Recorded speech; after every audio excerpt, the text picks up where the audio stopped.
વલસાડ જિલ્લાના ધરમપુર તાલુકાના ગ્રામ્ય વિસ્તારોમાં દીપડાઓ લટાર મારતા નજરે પડ્યા છે। ગઈકાલે મોટી ઢોલડુંગરી ગામના 4 જેટલા સ્થળો પર 2 ખૂંખવાર દીપડાઓ લટાર મારતા નજરે પડ્યા હતા।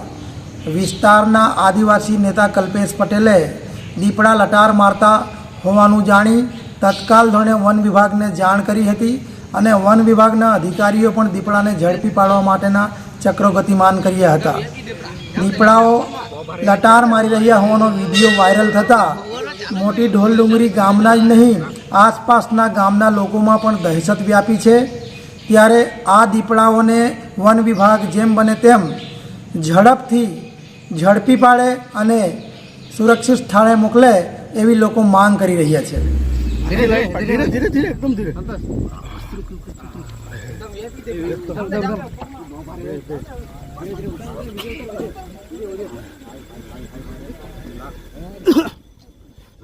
ચાલ્યા બે